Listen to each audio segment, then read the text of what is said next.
nama Tuhan Yesus. Dalam nama Tuhan Yesus.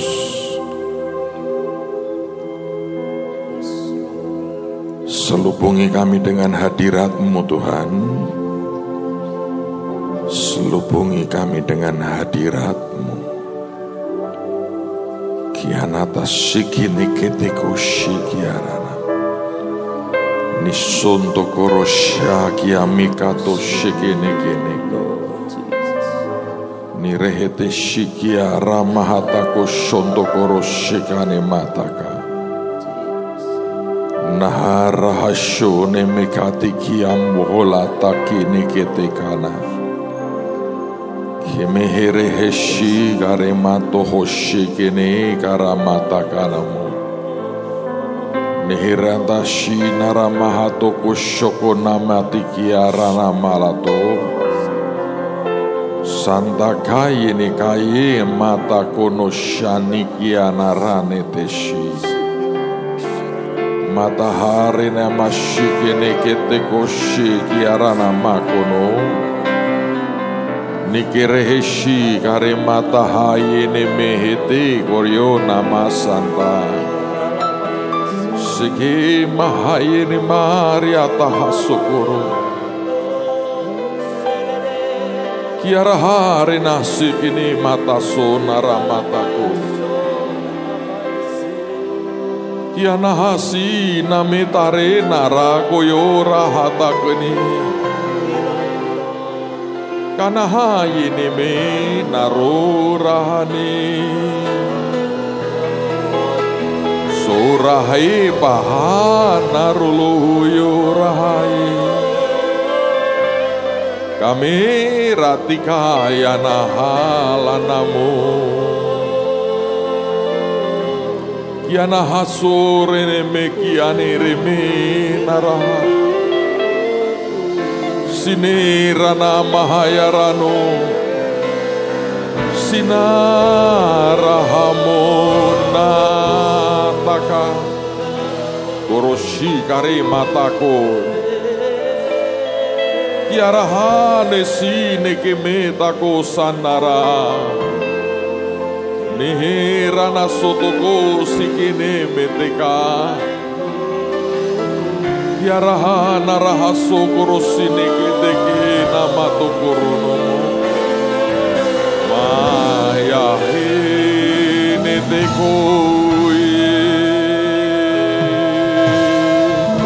Kata hasokono yata halane. Mirena toho sokonare nama takuria. Nahasone kete karala. Mata korota kalana sege. Marehane rano. Takane mekete korasi rene ramo. Takarata hasokoro namate. Naharo rahaso kare mahayana tolana masani. Kimeta kosonora mayara luriarama. Sakana marana ya ratasu. Sikena tasukura mayaru. Sakana matusikiri. Kene riana soto karala matosona ramatiaka. Marenato rahayatasi. Maro rahasurianamu.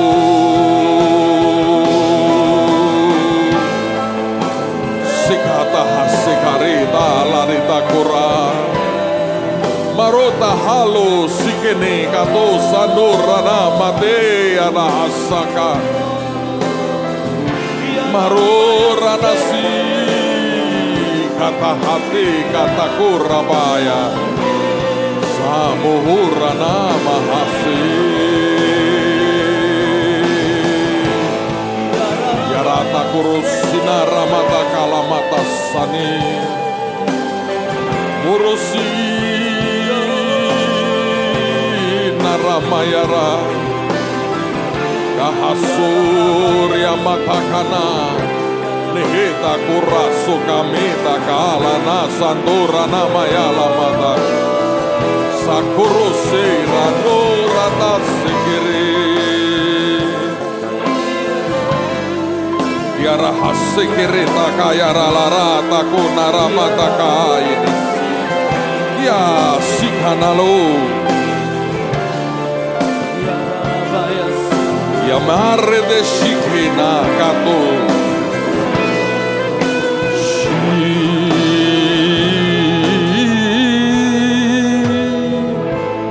Roshina hatakoyo kene kata shaku amaha nishira nasukomai nike karahasanta kanina tasiki nekayono karena shamahare natakai. Terima kasih Tuhan. Turun anugerah, turun hadirat-Mu yang mengubah kami petang hari ini. Terima kasih Tuhan. Engkau Tuhan yang ajaib. Engkau yang memberkati dan mengubah kami. Bicara Tuhan sore hari ini. Buat kami menangkap hati-Mu. Dan kemuliaan hanya bagi-Mu di tempat yang maha tinggi. Dalam nama Tuhan Yesus.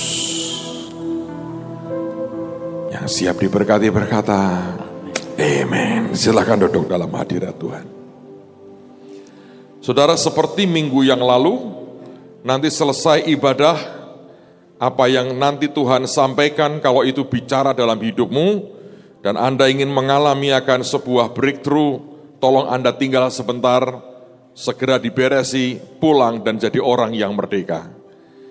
Saudara, siapa yang dalam hidupmu Anda ingin melihat sebuah pembalikan keadaan dengan cepat terjadi? Lambaikan tangan saudara.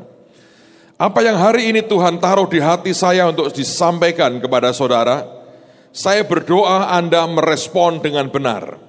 Dan respon itu akan membuat sebuah pembalikan keadaan yang sangat luar biasa.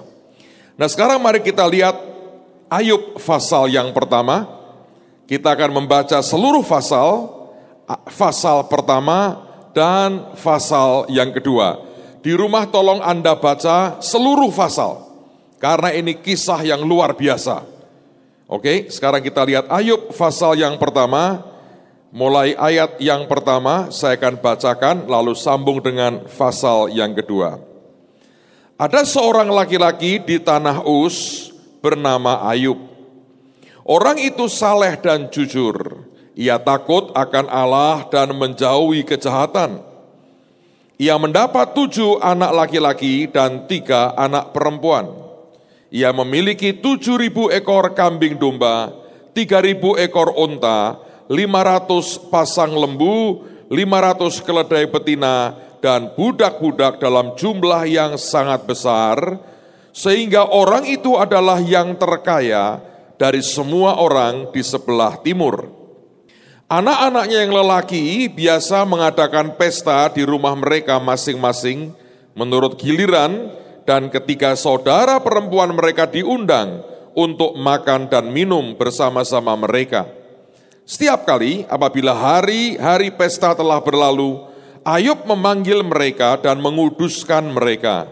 Keesokan harinya pagi-pagi bangunlah Ayub lalu mempersembahkan korban bakaran sebanyak jumlah mereka sekalian.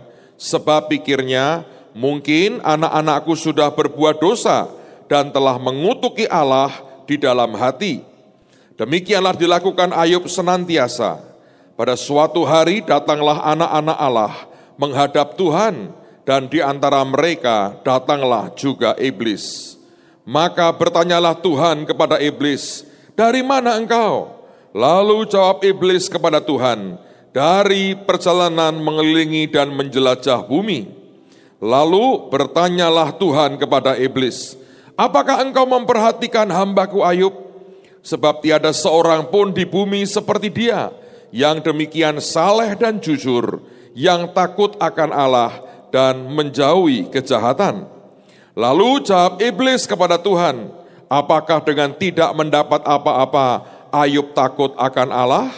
Bukankah engkau yang membuat pagar sekeliling dia dan rumahnya serta segala yang dimilikinya? Apa yang dikerjakannya telah kau berkati, dan apa yang dimilikinya makin bertambah di negeri itu. Tetapi ulurkanlah tanganmu, dan jamahlah segala yang dipunyainya, ia pasti mengutuki engkau di hadapanmu. Maka firman Tuhan kepada iblis, nah segala yang dipunyainya ada dalam kuasamu, hanya janganlah engkau mengulurkan tanganmu terhadap dirinya. Kemudian pergilah iblis dari hadapan Tuhan. Pada suatu hari ketika anak-anaknya yang lelaki dan yang perempuan makan dan minum anggur di rumah saudara mereka yang sulung, datanglah seorang pesuruh kepada Ayub dan berkata, sedang lembu sapi membajak dan keledai-keledai betina makan rumput di sebelahnya, datanglah orang-orang Sheba menyerang dan merampasnya, serta memukul penjaganya dengan mata pedang. Hanya aku sendiri yang luput, sehingga dapat memberitahukan hal itu kepada Tuhan. Sementara orang itu berbicara, datanglah orang lain dan berkata, api telah menyambar dari langit dan membakar serta memakan habis kambing domba dan penjaga-penjaga. Hanya aku sendiri yang luput, sehingga dapat memberitahukan hal itu kepada Tuhan. Sementara orang itu berbicara, datanglah orang lain dan berkata, orang-orang Kasdim membentuk 3 pasukan, lalu menyerbu onta-onta dan merampasnya, serta memukul penjaganya dengan mata pedang. Hanya aku sendiri yang luput, sehingga dapat memberitahukan hal itu kepada Tuhan. Sementara orang itu berbicara, datanglah orang lain dan berkata, anak-anak Tuhan yang lelaki dan yang perempuan sedang makan dan minum anggur di rumah saudara mereka yang sulung. Maka tiba-tiba angin ribut bertiup dari seberang padang gurun, rumah itu dilandanya pada 4 penjurunya dan roboh menimpa orang-orang muda itu, sehingga mereka mati. Hanya aku sendiri yang luput, sehingga dapat memberitahukan hal itu kepada Tuhan. Maka berdirilah Ayub, lalu mengoyak jubahnya dan mencukur kepalanya. Kemudian sujudlah ia dan menyembah, katanya, dengan telanjang aku keluar dari kandungan ibuku, dengan telanjang juga aku akan kembali ke dalamnya. Tuhan yang memberi, Tuhan yang mengambil, terpujilah nama Tuhan. Dalam kesemuanya itu, Ayub tidak berbuat dosa dan tidak menuduh Allah berbuat yang kurang patut. Kita lanjutkan, pasal yang kedua, ayat yang pertama. Pada suatu hari datanglah anak-anak Allah menghadap Tuhan, dan di antara mereka datang juga iblis untuk menghadap Tuhan. Maka bertanyalah Tuhan kepada iblis, dari mana engkau? Lalu jawab iblis kepada Tuhan, dari perjalanan mengelilingi dan menjelajah bumi. Firman Tuhan kepada iblis, apakah engkau memperhatikan hambaku Ayub? Sebab tiada seorang pun di bumi seperti dia yang demikian saleh dan jujur, yang takut akan Allah dan menjauhi kejahatan. Ia tetap tekun dalam kesalehannya, meskipun engkau telah membujuk aku melawan dia untuk mencelakakannya tanpa alasan. Lalu jawab iblis kepada Tuhan, kulit ganti kulit, orang akan memberikan segala yang dipunyainya ganti nyawanya. Tetapi ulurkanlah tanganmu dan jamahlah tulang dan dagingnya, ia pasti mengutuki engkau di hadapanmu. Maka firman Tuhan kepada iblis, nah ia dalam kuasamu, hanya sayangkanlah nyawanya. Kemudian iblis pergi dari hadapan Tuhan, lalu ditimpanya Ayub dengan barah yang busuk dari telapak kakinya sampai ke batu kepalanya. Lalu Ayub mengambil sekeping beling untuk menggaruk-garuk badannya sambil duduk di tengah-tengah abu. Maka berkatalah istrinya kepadanya, masih bertekunkah engkau dalam kesalehanmu? Kutukilah Allahmu dan matilah. Tetapi jawab Ayub kepadanya, engkau berbicara seperti perempuan gila. Apakah kita mau menerima yang baik dari Allah, tetapi tidak mau menerima yang buruk?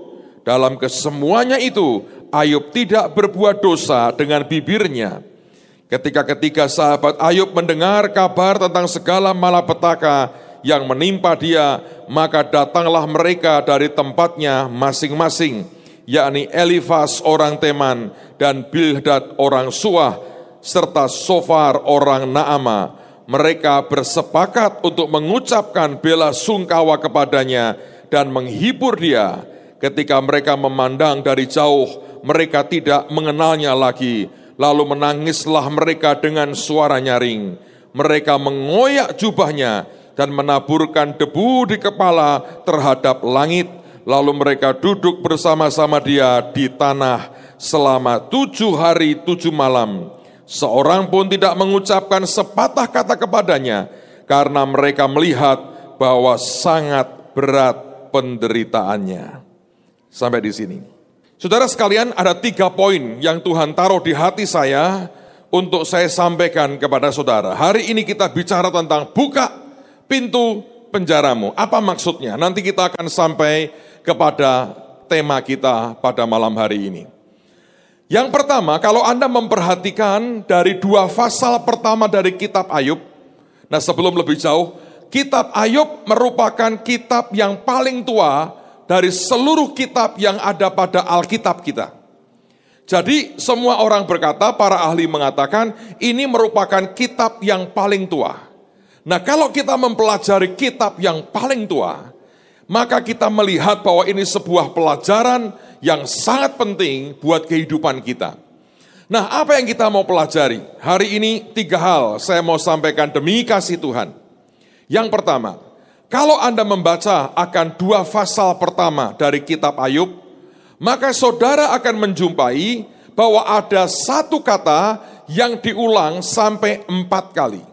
Kalau Anda dan saya membaca Alkitab, kalau Tuhan bicara 1 kali, itu sudah pentingnya luar biasa. Sebab dalam penciptaan misalnya, dari yang tidak ada menjadi ada, Tuhan hanya bicara 1 kali dan itu terjadi. Kalau Tuhan bicara 2 kali, Dia mau berkata kamu harus memberi perhatian yang ekstra, kamu harus perhatikan sungguh-sungguh. Kalau Dia ngomong sampai 3 kali, sudah nggak bisa dibantah lagi. Tapi kalau Dia bicara sampai 4 kali, dalam 2 pasal ini, Dia bicara 4 kali. Saudara, nasihat terbaik adalah Anda dan saya lebih baik dengarkan baik-baik. Nah, apa 4 atas 1 kata yang sampai Tuhan katakan 4 kali? Dan kata itu adalah kata kutuk. Dan lebih spesifik lagi, selalu bicara tentang kutuk dalam pengertian mengutuki Tuhan. Nah, di sini ada orang pasti berkata begini, Pak, ya nggak mungkin dong Pak, sampai kita mengutuki Tuhan. Tapi saya mau beritahu saudara sesuatu. Untuk orang sampai mengutuki Tuhan, tidak sekejap Anda mengutuki Tuhan, pasti tidak. Tapi tahukah Anda itu ada level-levelnya. Ada 1 urutan, ada 1 keluarga ngutuki sebetulnya, kalau istilah gampangnya, yang di dalam hidup manusia itu ada. Maka itu akan dimulai dengan yang paling rendah adalah kita bersungut-sungut, tidak bisa bersyukur, kita menggerutu, itu sebuah awal. Loh Pak, menggerutu kok mengutuki? Itu bagian dari awalnya. Coba saya jelaskan. Siapa yang percaya bahwa Tuhan mengendalikan hidup kita seutuhnya? Angkat tangan. Alkitab berkata, rambut di kepala Tuhan mengerti. Jumlahnya berapa, Dia mengerti. Oke? Jadi kita percaya akan hal itu. Nah, kalau semua dalam kontrol Tuhan, kalau kita mengalami apapun yang rasanya kurang enak buat kita, lalu kita mengeluh, sebetulnya ujungnya keluhanmu itu kau tujukan ke siapa? Oh, ke orang lain Pak. Iya, kelihatannya. Tapi nanti pada saatnya, ujungnya keluhan itu akan sampai ke Tuhan. Anda terbiasa mengeluh, Anda terbiasa bersungut-sungut, Anda biasa menggerutu, tidak pernah puas dengan apa yang Tuhan beri, ujungnya saudara akan marah, kemudian marah dengan orang, marah dengan keadaan, kemudian marah dengan Tuhan, nanti ujungnya Anda mengutuki Tuhan. Saudara, ini hal yang Anda dan saya harus perhatikan. Kita tidak bisa hidup dengan cara seperti itu. Sebab sebetulnya, seberat apapun yang engkau hadapi hari ini, tahukah Anda bahwa hidupmu itu dalam tangan Tuhan? Dan Tuhan mengendalikan dari A sampai Z, dari Alfa sampai Omega. Seberat-beratnya kita hari ini, tahukah Anda ada bermiliar orang yang hidupnya lebih susah? Bulan depan kita akan kirim utusan berangkat ke Turki. Kemana Pak? Ke perbatasan dengan Irak. Anda sudah dengar berbulan-bulan soal ISIS. Mereka sebetulnya bantai siapapun yang berlawanan dengan ideologi mereka. Bukan hanya orang Kristen, orang Muslim pun kalau itu beda mereka bantai. Tentara Suriah ketangkap, dibantai, sekian ratus dibunuh, dieksekusi. Sehingga itu terjadi sebuah pelarian massal dan sebagian itu naik ke atas ke perbatasan Turki dan jumlahnya besar sekali. Ada saudara kita yang tahun lalu red carpet ke Turki, mereka yang sudah lama di Turki karena perang Irak, sebetulnya itu mereka terhina betul hidupnya. Orang Turki merasa mereka sebagai beban buat negara mereka. Sehingga seringkali oleh masyarakat itu diusir-usir dan dianggap sebagai bangsa kelas 2. Sekarang bayangkan masuk lagi dalam jumlah besar dan yang masuk terakhir ini banyak orang-orang Kristen. Saya baru ketemu dengan pendeta Afsin minggu lalu dan dia ceritakan kondisinya, dia berkata, "Pastor, aku bulan depan akan masuk ke sana." Saya bilang kami mau ikut. Saya sudah siapkan minimal 7-8 orang untuk berangkat. Dan saudara nanti kalau Anda selesai semua, di tiap pintu ada kotak persembahan. Itu kalau Anda mau bantu mereka, Anda bisa taruh persembahanmu di sana. Kita akan kirim ke sana. Karena musim dingin segera akan tiba.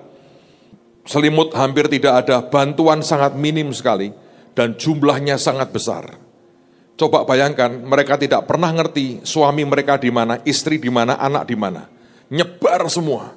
Dalam keadaan ketakutan mereka harus jalan melintasi akan berkilo-kilo untuk cari tempat yang tenang. Sementara kita hari ini berkata, "Pak, Tuhan kok enggak berkati saya? Rumah saya dari dulu cuma kecil. Kenapa enggak ditambah? Saya kan butuh 3 kali lipat, Pak." Sementara di sana orang meninggalkan rumahnya, lari demi menyelamatkan nyawanya. Dan kita dengan blessing Tuhan, bagaimanapun kita bisa makan 3 kali sehari, sebagian 5 kali sehari. Ya toh? Dengan tenang, tidak ada orang bersenjata mengejar kita, hidup di negara yang diberkati Tuhan seperti ini, dan kita masih ngomel. Mungkin cerita saya terlalu ekstrim perbandingannya, tapi coba lihat sekitar saudara. Berapa banyak anak Tuhan yang tanpa sadar Anda sudah masuk dalam jebakan iblis. Kalau terus-menerus ujungnya engkau akan mengutuki Tuhan. Nah yang paling parah dari semua kata kutuk yang muncul dari istrinya Ayub.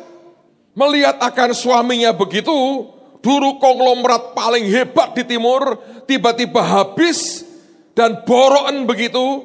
Dia berkata, "Kamu masih beribadah ke Tuhan?" Istrinya berkata, "Kutukilah Tuhan dan matilah." Saudara, hari ini banyak perdebatan. Karena kalau Anda baca di Alkitab kan Ayub akhirnya diberkati Tuhan, ya kan? Dipulihkan sampai 2 kali lipat kekayaannya. Dan punya anak lagi, 7 anak yang luar biasa. Pertanyaannya adalah apakah itu dari istri yang sama atau bukan? Kalau saya tanya ke para pria, dia berkata, "Pasti beda Pak, istri baru itu Pak." Kok bisa? Lah itu istri lama ngutuki ya begitu kok. Enggak mungkin Pak. Tapi kalau saya tanya ke ibu-ibu berkata, "Ya pasti istri yang lama toh Pak, dibaharui Tuhan." Tapi enggak ditulis di Alkitab, enggak sempet. Tapi itu istri yang dulu itu Pak. Enggak mungkin Tuhan buang istrinya kan Pak, diganti yang lebih muda, enggak mungkin toh Pak. Yang benar yang mana saudara? Kata Pak Adi Sutanto, jangan lebih jelas dari Alkitab saudara. Artinya tidak ada jawabannya. Nanti kalau Anda ke surga, cari sana Om Ayub.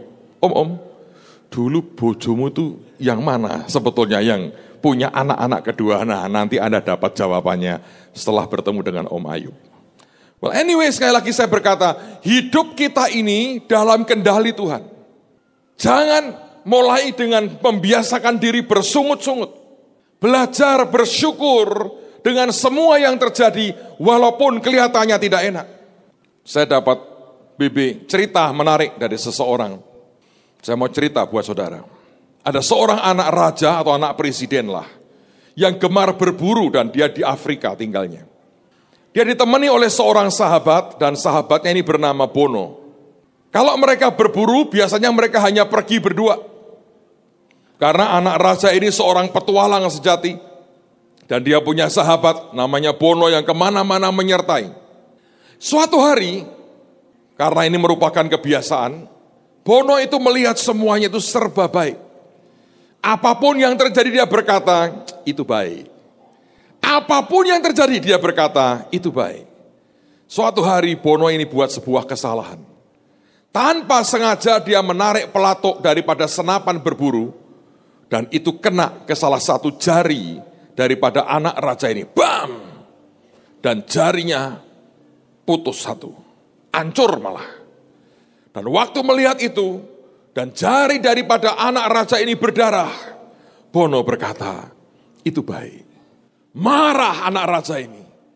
Pangeran ini berkata, kamu gila. Kamu tarik pelatuk, jariku hilang satu. Engkau berkata itu baik. Ini sudah keterlaluan. Singkat cerita, Bono ditangkap. Dan pangeran berkata, kamu bukan sahabatku lagi. Dan dimasukkan dalam penjara. Begitu masuk penjara, Bono berkata, ini baik katanya. Dia masuk penjara. Akhirnya anak raja itu berkata, aku tidak perlu teman. Aku akan pergi berburu sendiri. Lalu dia pergi masuk hutan. Di zaman itu masih ada suku yang kanibal, yang suka makan orang. Dan singkat cerita, anak raja ini ditangkap oleh suku kanibal. Dan mereka bawa seret manusia tangkapan mereka ke perkampungan mereka. Mereka berkata, kita pesta. Dapat ini orang badannya oke, gemuk, lemaknya banyak. Maklum anak raja makannya banyak. Lalu mereka berkata, kita pesta, kita akan sembelih. Lalu dia diikat, sudah siap akan dibunuh. Tapi suku itu kan punya seperti imam, dukunnya. Maka dukunnya diundang berkata, Pak, kita dapat tangkapan, kita akan makan ini manusia gemuk katanya. Bergegas dukunnya keluar. Rupanya mereka seperti suku-suku lain juga punya aturan tentang siapa yang boleh dan tidak boleh. Kalau orang Yahudi yang kosher dan tidak kosher. Kalau orang lain yang halal dan yang haram, itu ada aturannya. Maka dukunnya siap dengan pisau yang besar, mau sembelih anak raja ini. Dan kemudian harus dicek, rupanya mereka percaya.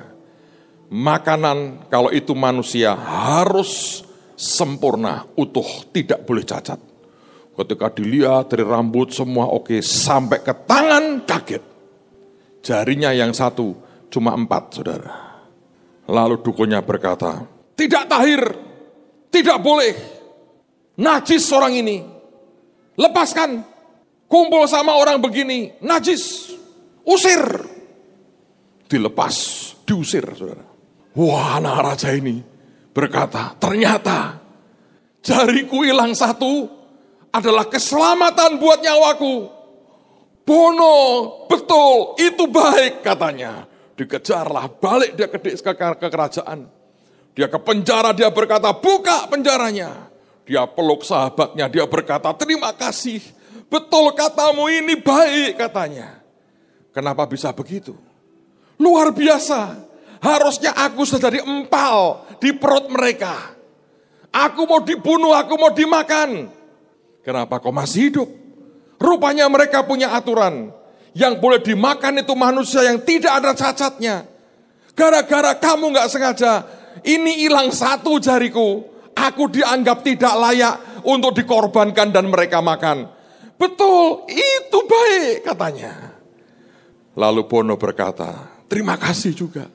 Engkau memenjarakan aku, itu baik juga katanya. Tangis-tangisan.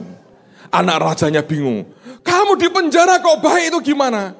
Kamu kan aku jeblosin karena aku tidak tahu dan aku marah. Salah, dia berkata. Aku di penjara itu baik. Kenapa? Kalau lu tidak penjarakan aku yang dimakan. Jadi semuanya baik. All is well. Jangan menggerutu.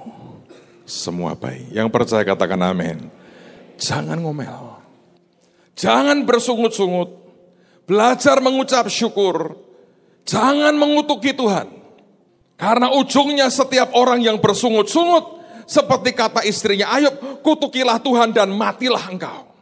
Mari belajar berkata-kata dengan benar. Mari belajar mengucap syukur dalam segala hal. Mari belajar mengerti semuanya itu baik.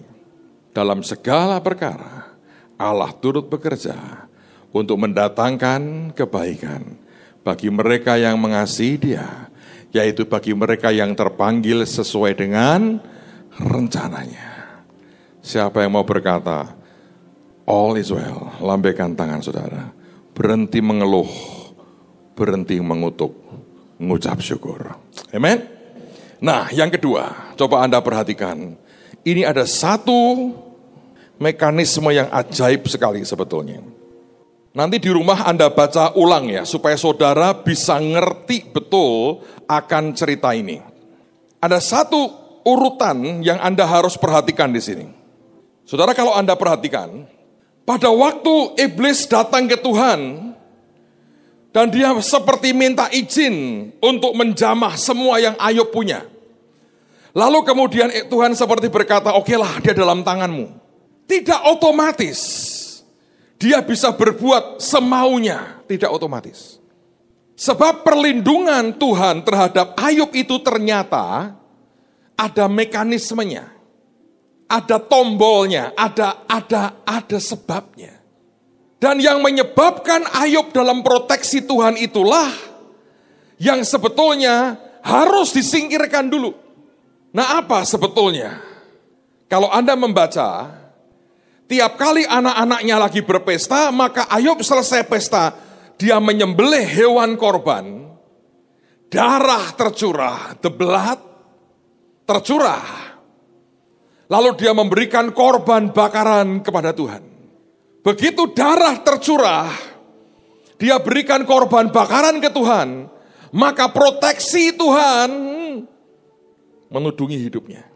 Begitu iblis mendapatkan izin dari Tuhan, dia tidak bisa langsung menerjang Ayub. Maka kalau Anda baca, yang pertama dia ambil adalah lembu dan kambing dombanya. Lembunya dirampas, kambing dombanya dibakar oleh api. Maka gebrakan pertama membuat lumpuh Ayub di hadapan Tuhan.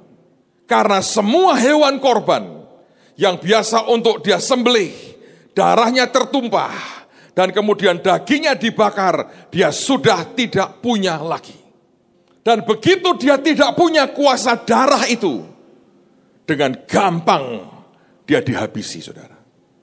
Saya mau berkata, 2000 tahun yang lalu, ketika Yesus mati buat kita, dia tumpahkan darahnya. Setiap orang percaya, ada kuasa darah Tuhan yang menyelimuti kehidupan kita. Sebentar kita akan makan tubuh dan minum darahnya. Tahukah saudara kuasa darah Tuhan itu begitu dahsyat? Pada Paskah pertama ketika malaikat lewat rumah orang Israel yang ada darah pada ambang pintunya, tidak ada yang bisa masuk menerobos. Dalam hidup Anda dan saya, seharusnya tiap pagi engkau bangun dan engkau berkata, Tuhan, engkau buat sebuah pengakuan, aku hidup dalam proteksi darah-Mu. Aku dibungkus dengan darah Yesus. Kalau engkau sadar ada serangan kuasa gelap, engkau berkata, darah Yesus yang bungkus aku. Tidak ada yang bisa sentuh Anda. Dan itu Tuhan berikan dalam hidup kita. Rupanya pola ini terulang di zaman Eksodus, saudara. Musa berkali-kali menghadap Firaun, minta izin supaya dibiarkan pergi ke padang gurun untuk menyembah Tuhan. Dan berkali-kali Firaun mengubah akan kesepakatannya. Tapi terakhir sekali, yang dia mau pegang apa itu? Coba lihat kitab Keluaran. Keluaran pasal yang ke-10, ayat yang ke-24. Keluaran 10, ayat yang ke-24. Lalu Firaun memanggil Musa serta berkata, "Pergilah, beribadahlah kepada Tuhan. Hanya kambing dombamu dan lembu sapimu harus ditinggalkan. Juga anak-anakmu boleh turut beserta kamu." Ini aneh kan? Kalau orang mau menyandera seseorang, yang disandera bukan kambing dan domba. Kalau mau nyandera orang, ya yang disandera anaknya. Hari itu Firaun berkata, anak-anakmu boleh ikut. Nah kalau kabur, tapi dia berkata, lembu dan sapi tidak boleh. Firaun gambaran dari iblis. Dan dia berkata, selama anak Tuhan tidak punya darah untuk dicurahkan sebagai pendamaian dengan Tuhan mereka, mereka itu orang lumpuh yang tidak berdaya. Kalau Anda membaca, Musa berkata tidak. Bahkan semua harus ikut kami dan engkau harus memberikan hewan korban untuk kami sembelih. Musa tahu yang di otaknya Firaun.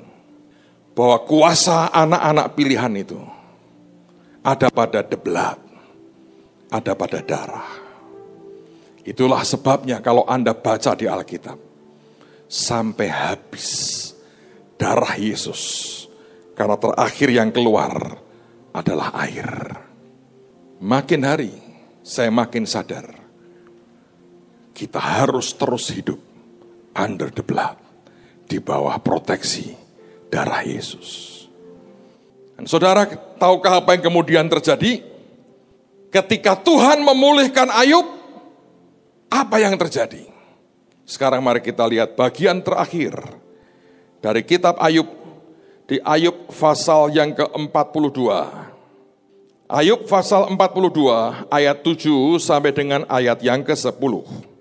Ayub 42, lihat pada ayat 7 sampai 10. Setelah Tuhan mengucapkan firman itu kepada Ayub, maka firman Tuhan kepada Elifas orang Teman, murkaku menyala terhadap engkau dan terhadap kedua sahabatmu, karena kamu tidak berkata benar tentang aku seperti hambaku Ayub. Oleh sebab itu ambillah 7 ekor lembu jantan dan 7 ekor domba jantan, dan pergilah kepada hambaku Ayub. Lalu persembahkanlah semuanya itu sebagai korban bakaran untuk dirimu, dan baiklah hambaku Ayub meminta doa untuk kamu, karena hanya permintaannya lah yang akan kuterima, supaya aku tidak melakukan aniaya terhadap kamu, sebab kamu tidak berkata benar tentang aku, seperti hambaku Ayub. Maka pergilah Elifas orang Teman, Bildad orang Suah, dan Sofar orang Naama, lalu mereka melakukan seperti apa yang difirmankan Tuhan kepada mereka. Dan Tuhan menerima permintaan Ayub. Lalu Tuhan memulihkan keadaan Ayub setelah ia meminta doa untuk sahabat-sahabatnya. Dan Tuhan memberikan kepada Ayub 2 kali lipat dari segala kepunyaannya dahulu. Kalau Anda baca dengan baik, lihat Tuhan berkata, ambil 7 ekor lembu jantan dan 7 ekor domba jantan, dan pergilah kepada hambaku Ayub, lalu persembahkan sebagai korban bakaran. Kalau Anda membaca, sebelum Ayub dipulihkan lagi, dia diberi Tuhan satu modal yang hebat, namanya darah itu sendiri. Saudara, Anda harus mengerti, setiap orang dikenali dengan apa yang ada pada dirinya. Di Alkitab, di Perjanjian Baru, dalam Kisah Rasul, ada anak-anak Skewa yang menyebut menggunakan nama Yesus untuk mengusir setan. Padahal mereka bukan milik Kristus, mereka bukan orang percaya. Iblis berkata, Paulus aku tahu, Yesus aku kenal, Paulus aku tahu. Kamu siapa? Alkitab berkata itu anak-anak Skewa diserang setan, dicabik-cabik pakaiannya sampai telanjang, dipermalukan sampai mereka lari ketakutan. Mengapa, saudara? Sebab setan tahu apa yang ada pada setiap orang. Setiap orang percaya ada tanda darah Tuhan dalam hidupnya. Dan itu akan membuat hidupmu tak tersentuh oleh kuasa yang lain. Saya berdoa Anda menyadari ini, bahwa kuasa ini luar biasa. Dan setiap orang, dia bisa lihat dari apa yang kau punya, engkau dikenali oleh yang lain. Saya mau cerita sebuah pengalaman lucu. Kira-kira sebulan lalu kami selesai raker, ada waktu beberapa hari liburan di Singapura. Malam nyampe, besok paginya kami berniat untuk keluarlah. Ya sekedar jalan, sekedar jalan aja. Saya nunggu di lobi cukup lama, kira-kira mungkin 10 menit, dan teman-teman anak-anak yang saya tunggu belum datang, belum muncul di lobi. Sendirian, bengong, tiba-tiba saya dengan beberapa teman terus datang, terus saya lihat di dekat lobi itu ada toko jual perhiasan dan berlian. Iseng, saudara, iseng. Saya pakai sendal jepit, dan kemudian pakai kaos biasa, t-shirt, pakai sendal jepit. Ya, orang liburan masa pakai jas, ya pakai sendal jepit. Saya datang masuk lihat, pengen lihat untuk cuci mata saja. Lihat yang indah-indah, daripada lihat sampah saya suka lihat berlian terus terang. Beli nggak Pak? Enggak, mau lihat-lihat aja. Dan waktu saya melihat itu, saya lihat ada satu cincin. Simple, cincin laki. Berliannya cuma 3 gitu, nggak banyak. Saya pikir ini kok agak simple, pengen lihat. Terus saya panggil pelayannya, saya bilang, aku mau lihat yang ini. Saya tunjuk cincin yang simple ini. Terus dia ngomong ke saya gini, dia perhatiin saya, dia bilang, no. Buat kamu jangan yang ini. Dia buka laci di bawahnya. Dia keluarkan satu cincin lagi, semua berlian. Gede-gede, saudara. Wih, harus pakai kacamata hitam. Agak silau. Begitukah Pak? Menurut saya iya. Berliannya banyak, komplit. Pakai ini seperti tanganmu dibalut berlian. Saya sampai, wih, luar biasa. Tapi kan kita ngerti, yang ini berlian 3, biasa kecil-kecil, ini semua gede-gede. Kan harganya ini tinggi sekali, saya nggak minat harga tinggi. Juga nggak pengen beli, saya pengen lihat yang ini. Dan menurut saya, kapan saya makainya? Kalau Anda jalan-jalan begitu, dimanapun lah, di Pandanaran, masa pakai berlian begini, Anda kan mengundang orang yang tidak baik datang berkata, kita potong jarinya atau apa, kan masalah, saudara. Saya ini nggak ada kesempatan, di gereja pakai kan nggak bagus, tiba-tiba jemaat berkacamata hitam, semua kan nggak, kan lebay banget toh, kalau khotbah begini, rubuhnya karena silau, kan nggak lucu, saudara. Saya umumkan minggu depan, tolong mulai minggu depan, pakai kacamata hitam supaya Anda tidak silau dengan kemuliaan berlian saya. Kan nggak mungkin. Mau pakai di mana? Pesta Pak, saya hampir nggak pernah pesta. Masa tidur sambil di rumah begini? Nggak lucu. Lebay lah istilahnya ya. Jadi saya pikir nggak lah. Saya mau cari yang mau lihat yang simple. Dia nggak boleh. Jangan. Anda yang ini saja. Terus dia paksa begitu. Saya bilang, kamu ini orang paling aneh loh. Seharusnya kan aku pengen apa, kamu berikan yang aku ingin dong. Kenapa kamu paksa aku terus dengan yang itu? Tahu jawabannya apa? Senyum, dia berkata, sir. Dia berkata, dengan jam tangan yang kamu pakai, aku tahu siapa engkau. Bush, langsung saya sembunyikan. Terus jangan ada yang BB, Pak jamnya apa toh Pak? Lebay. Setiap orang Anda dikenali dengan apa yang melekat padamu. Nangkep saudara. Secara roh juga sama. Jadi lupakan yang soal jam tadi. The blood lebih penting. Darah Tuhan yang melekat dalam hidup kita. Itu segala-galanya. So mulai hari ini, setiap kali Anda bangun pagi, buat sebuah pengakuan. Aku hidup dalam cover darah Tuhan. Saudara akan lihat ada yang berbeda di hidupmu. Yang percaya katakan amin. Yang terakhir, saudara, kalau Anda memperhatikan dari apa yang kita baca tadi, apa yang kemudian membuat keadaan Ayub langsung berbalik? Dengarin saudara.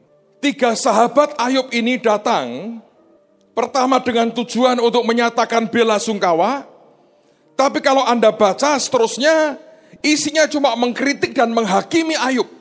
Dan mereka berdebat dengan sengit.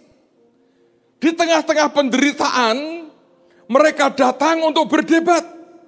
Sebetulnya mereka tidak pernah ngerti di alam roh terjadi apa, di sorga terjadi apa, sehingga Ayub mengalami seperti ini. Mereka tidak mengerti sebetulnya sama sekali rencana Tuhan itu apa. Yang mereka ngerti cuman begini, oh kamu ngalami masalah, berarti kamu masalah. Berarti kamu kena kutuk, berarti kamu begini, berarti kamu begini. Ribut. Dan bagaimanapun itu menyakiti hati Ayub. Sampai akhirnya Tuhan bicara. Kalau Anda baca dia ngomong soal Lewiatan. Dalam bahasa Indonesia dia ngomong soal, diterjemahkan buaya. Sebetulnya itu Lewiatan. Ular berkepala 7. Setan itu. Dan kemudian Tuhan marah dengan ketiga orang ini. Dan dalam marahnya dia berkata, kamu harus membawa akan binatang korban, sembelih, bakar, dan mintakan Ayub berdoa buat kamu. Kalau Anda membaca Ayub mendoakan mereka, Tuhan mengabulkan doanya, dan langsung kalimatnya berkata, Tuhan memulihkan Ayub dalam sekejap, semuanya balik, bahkan 2 kali lipat. Apa yang sebetulnya terjadi? Saya berkata itulah yang Tuhan katakan, membebaskan orang yang dalam penjara. Ketika mendengar itu Anda berkata, oh ya Pak, banyak orang dibelenggu oleh setan. Saya tahu. Tapi sebetulnya dengarkan ini pesan Tuhan buat malam hari ini. Ada banyak orang Kristen yang sebetulnya punya penjara dalam hidupnya. Dan Anda memenjarakan beberapa orang. Di mana penjara kita seringkali? Di pikiran? Di pikiran dan di jiwa kita. Oh enggak ada Pak, saya enggak memenjarakan siapa-siapa. Saya beri contoh. Apakah ada dalam hidupmu kalau disebut nama seseorang disebutkan namanya di depanmu, dan tiba-tiba sengkring. Oh ada Pak itu. Malah tak omongnya sambar beledek tan wong itu. Nah itu Anda memenjarakan di sini dan di sini.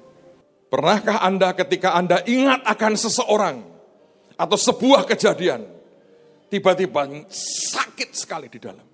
Kalau Anda bertemu, nggak bisa, engkau senyum aja nggak bisa. Engkau berkata kalau yang ini lebih baik nggak usah ketemu. Ada nggak? Itu artinya Anda sedang memenjarakan orang itu di pikiran dan di jiwamu. Begitu 3 orang sahabat Ayub ini bicara ngawur, menuduh Ayub, menimbulkan kemarahan, tanpa sadar Ayub berkata bahwa engkau aku penjara. Dalam penjara yang berkata no mercy, no forgiveness. Tidak ada kemurahan dan tidak ada pengampunan. Begitu itu diselesaikan saudara, Ayub pulih langsung. Tuhan berkata di sini, ada banyak yang memenjarakan 1-2 orang. Ada mertua yang memenjarakan menantunya. Pak, menantu saya ini iblis, Pak. Saya tidak bisa mengampuni. Menyengsarakan semua, ngabis-ngabisin duit, Pak. Atau whatever reasonnya. Dan tiba-tiba penjaramu penuh sesak. Dan Tuhan berkata, nak, kamu memutuskan hidup dalam kesesakan seperti ini. Bagaimana aku bisa memberkati hidupmu? Sebagian lagi mungkin ada menantu yang benci dengan mertuanya. Pak, Lucifer betul itu. Tapi sebetulnya Anda mau berkata, aku belum bisa ngampuni. Ada orang tua yang tidak bisa mengampuni anak. Ada anak yang tidak bisa mengampuni orang tua. Ada orang-orang yang tadinya baik, lalu kemudian justru karena mereka urusan bisnis, tiba-tiba kebencian yang muncul, satu dengan yang lain. Penjara itu harus kau buka, saudara. Pola ini terulang di zaman Abraham. Satu kali Abraham datang di daerah orang Filistin, di daerah orang Abimelekh. Dan karena dia salah, dia mengakui Sarah sebagai adiknya, Abimelekh akan mengambil Sarah jadi istrinya. Dan Tuhan bertindak. Tuhan marah, hampir Abimelekh dibunuh. Tapi setelah dia datang ke Abraham, dia berkata, kamu mau mencelakakan aku. Dia berkata, aku kembalikan istrimu, dia bersih, aku tidak pernah nyentuh dia. Abraham orang yang dirinya sendiri menanti janji akan anak perjanjian. Tapi bagaimana supaya segera anak perjanjian lahir? Lihat kitab Kejadian. Kejadian pasal 20, ayat 17 dan 18. Kemudian sambung dengan pasal 21, ayat yang pertama dan ayat yang kedua. Kejadian 20, ayat 17 dan 18. Lalu Abraham berdoa kepada Allah, dan Allah menyembuhkan Abimelekh dan istrinya dan budak-budaknya perempuan, sehingga mereka melahirkan anak. Sebab tadinya Tuhan telah menutup kandungan setiap perempuan di istana Abimelekh karena Sarah, istri Abraham itu. Pasal 21 ayat yang pertama, Tuhan memperhatikan Sarah seperti yang difirmankannya, dan Tuhan melakukan kepada Sarah seperti yang dijanjikannya. Maka mengandunglah Sarah, lalu ia melahirkan seorang anak laki-laki bagi Abraham dalam masa tuanya, pada waktu yang telah ditetapkan sesuai dengan firman Allah kepadanya. Dimulai dari mana? Dimulai Abraham berdoa kepada Allah. Dan mendoakan siapa? Orang yang bersalah kepadanya, yaitu Abimelekh. Siapa yang ingin Anda mengalami penggenapan janji Tuhan dengan cepat? Lepaskan penjara siapapun yang Anda penjarakan. Saudara akan jadi anak-anak Tuhan yang luar biasa. Hidupmu akan berubah. Saya mau tutup dengan ini sebelum kita terima tubuh dan darah Kristus. Tahun lalu, beberapa anak kita pergi ke Iran. Anak saya pergi ke sana, ada anaknya Ibu Ribkah, dan kemudian ada Yuda pergi bertiga. Dan mereka selama 1 minggu di Iran, mereka didampingi satu orang bernama Mustafa. Dan Mustafa ini adalah keponakan dari pendeta Afsin, dan waktu itu belum kenal Tuhan sama sekali. Dan dalam trip itulah pada malam terakhir Mustafa minta dibaptis. Dan dibaptis di batap hotel mereka, dalam nama Allah Bapa, Putra, dan Roh Kudus. Sejak itu dia jadi anak Tuhan, dan dia nginjil, dan dia jadi pemenang jiwa yang luar biasa. Saudara, beberapa waktu yang lalu Mustafa telepon kepada pendeta Afsin, pamannya itu.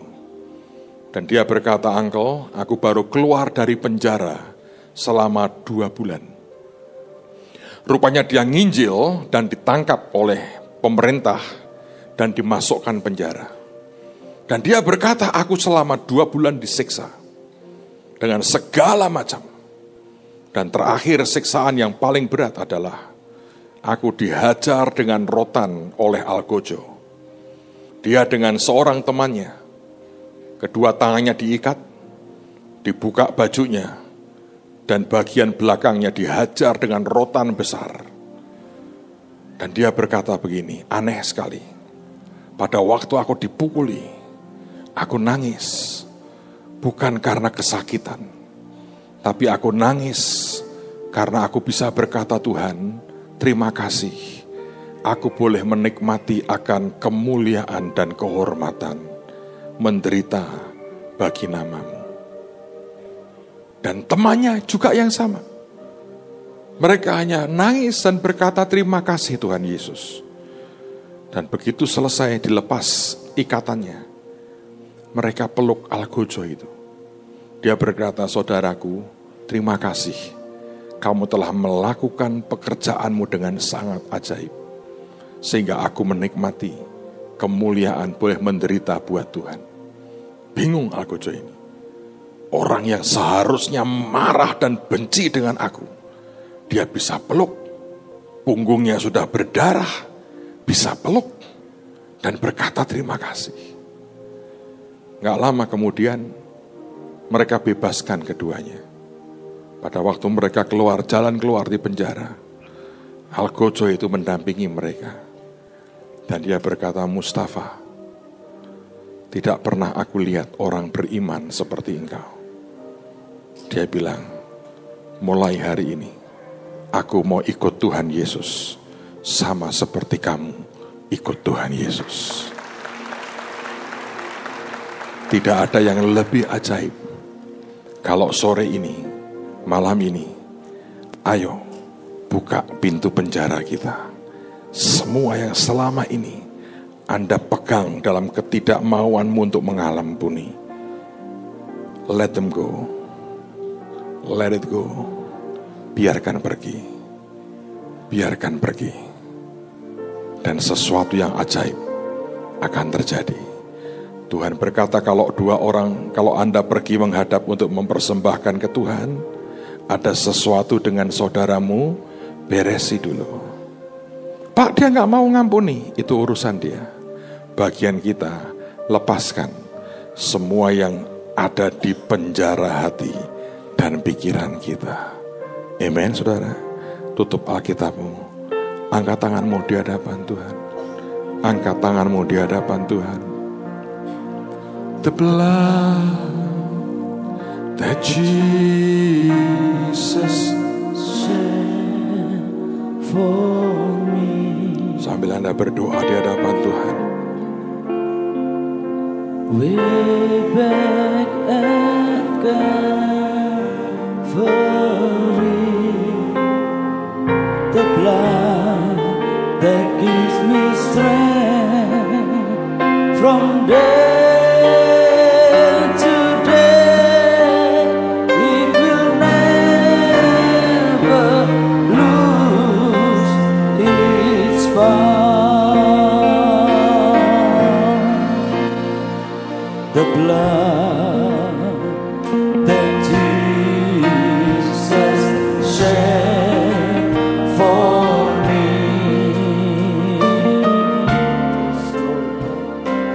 Way back at Calvary, the blood that gives me strength from day.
blood that gives me strength from day to day. It will never lose its power. For it reaches to the highest mountain,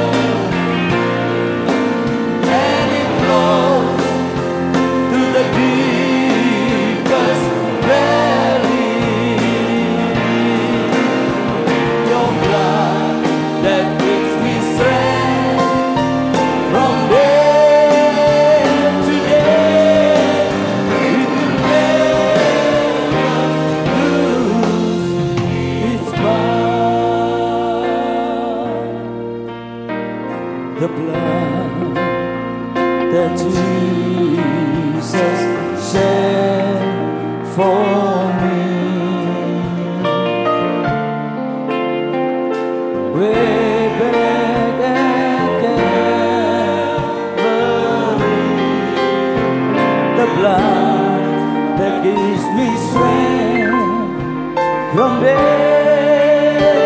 to day, it will never lose its power. The blood that Jesus shed for me. And way back at Calvary, your blood that gives me strength from day to day, it will never lose its power. For it reaches to the highest mountain, and it flows to the deepest valley. Your blood that gives me strength from day to day, it will never lose its power. Oh boy, it reaches, yes, to the highest mountains, and it flows to the deepest valley. Oh, the blood, your blood that gives me strength from day to day, it will never lose its power. For it reaches to the highest mountain, and it flows to the deepest valley. The blood that gives me strength from day to day, it will never lose its power. For it reaches, yes, Lord, to the highest mountain, Jesus, and it flows to the deepest valley. The blood that gives me strength from day to day, it will never lose its power. For it reaches to the highest mountain, and it flows to the deepest valley.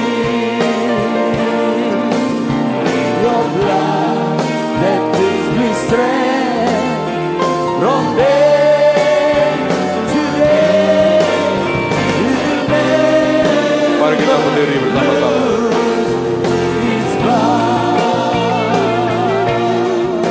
Oh, it reaches to the highest mountain. Terima kasih Tuhan. And it flows to the deepest valley.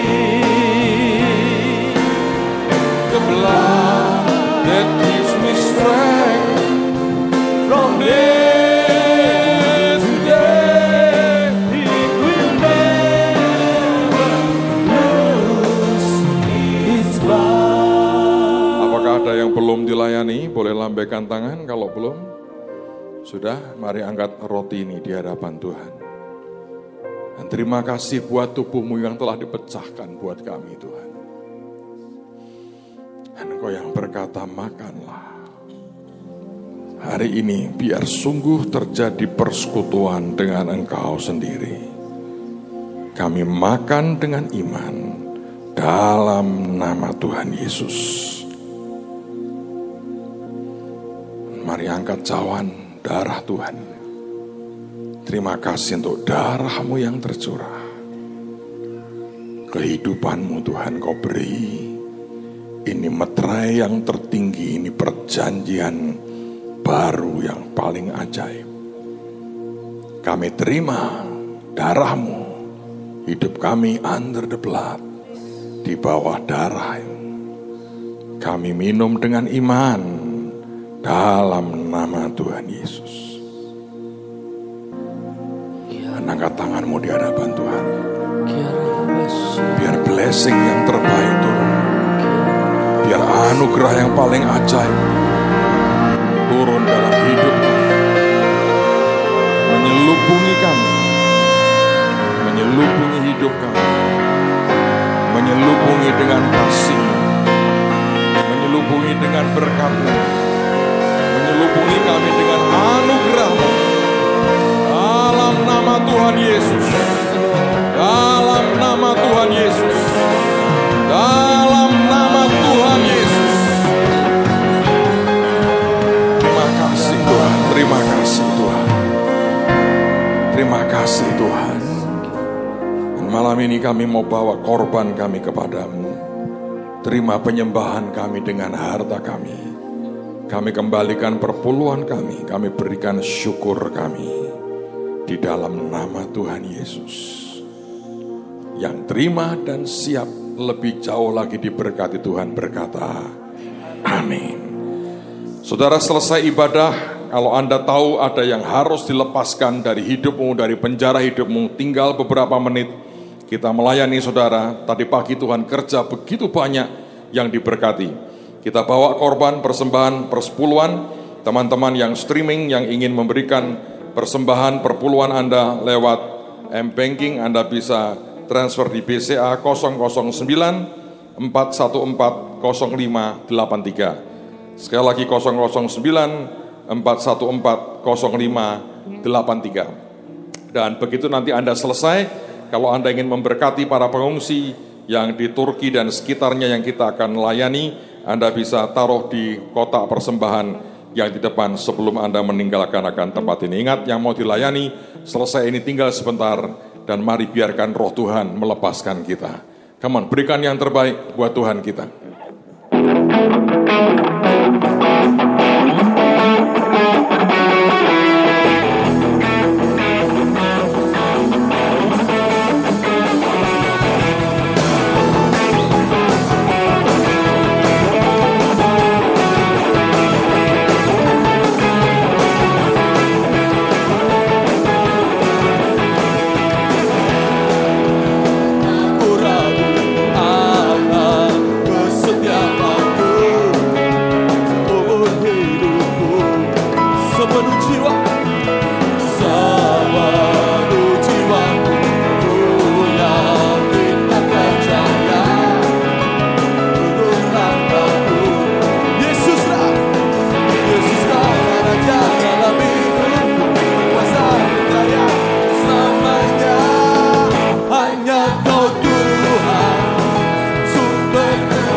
percaya untuk namamu. Yesus kaulah, Yesus kaulah berkuasa jaya.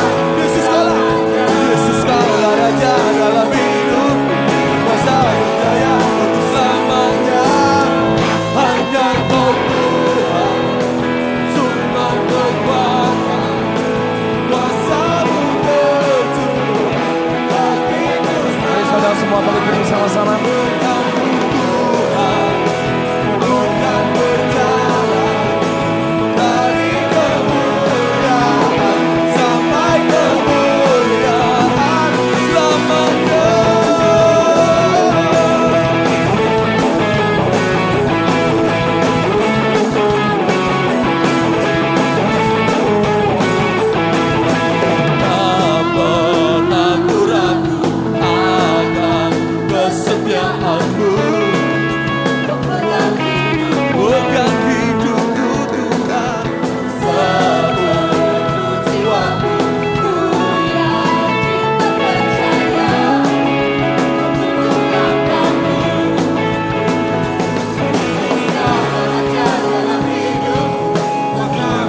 Bapak Ibu semua, saya ada pengumuman beberapa bagi Bapak Ibu yang akan mungkin anaknya akan kuliah, butuh pengumuman untuk seputar kuliah yang ada. Terang Bangsa buat EduFair di SMA gedung SMA yang baru itu di sana, dan dimulai tanggal 19 September hari Jumat dan 20 September dimulai jam 8 pagi sampai jam 15. Jadi bagi Bapak Ibu yang ingin mengerti tentang EduFair, tentang kuliah-kuliah yang ada, banyak sekali yang akan promosi dan akan mereka membuka stand dan segala macam.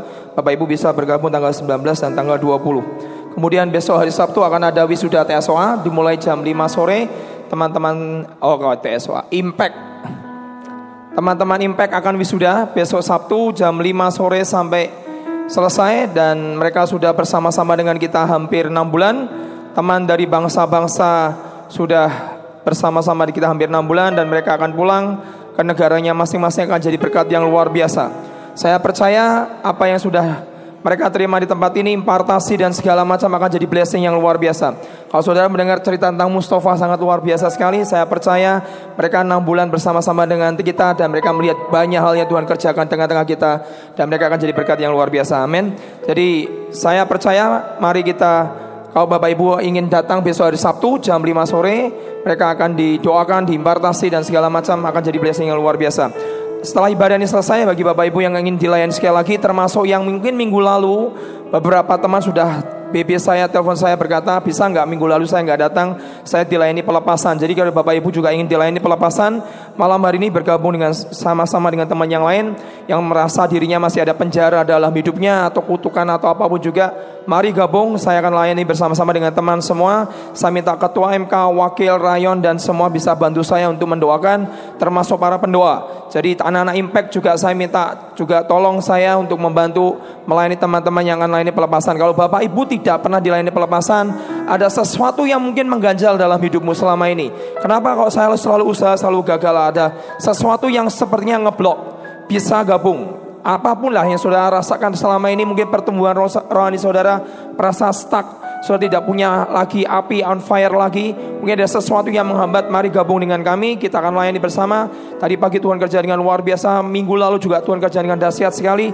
Banyak yang alami pelepasan, mungkin yang baru pertama kali saudara mungkin gak pernah pelepasan sama sekali. Saya gak pernah pelepasan Pak, tapi ada sesuatu yang mengganjal dalam hidup saya. Mari datang dan kita akan layani dengan cepat. Kita percaya roh Tuhan yang kerja dengan dahsyat, amin. Mari angkat korban persembahan kita di hadapan Tuhan. Kami bawa korban persembahan kami di hadapan-Mu Tuhan. Kami percaya di dalam nama Tuhan Yesus, seperti 5 roti dan 2 ikan dipecahkan di tangan Tuhan Yesus, amin, dan memberi makan buat bangsa ini dan seluruh dunia. Dan kami percaya di dalam nama Yesus, kami melepaskan Tuhan pengampunan. Kami percaya Tuhan tidak ada lagi penjara dalam hidup kami.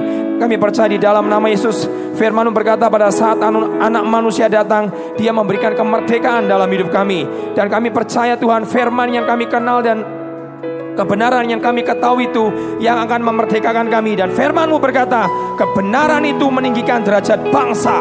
Kebenaran itu meninggikan derajat kami. Kami kepala dan bukan ekor. Kami di atas dan tidak di bawah. Kami akan terus naik dan terus naik. Maka tidak ada orang miskin di antara kami, karena Yesus datang memberikan hidup dan hidup di dalam kelimpahan. Berkat dari kasih Allah Bapa, anugerah yang besar dari Tuhan Yesus, dan persekutuan dengan Roh Kudus tinggal dalam hidupmu mulai malam ini sampai berjumpa dengan Tuhan Yesus di awan-awan. Dan semua yang percaya berkata amin.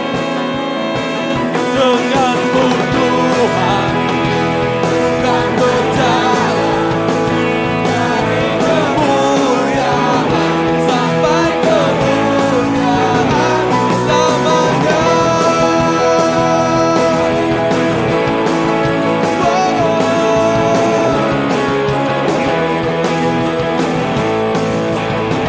Haleluya, sampai kemuliaan hanya Kau Tuhan.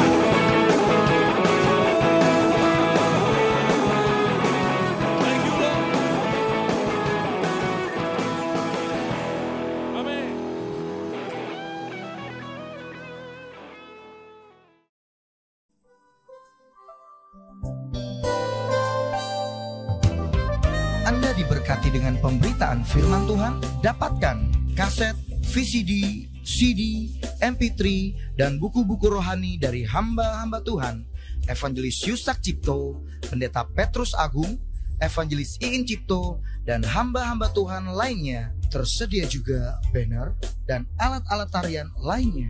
Hanya di toko buku Bless to Bless. Bless to Bless. Bless to Bless.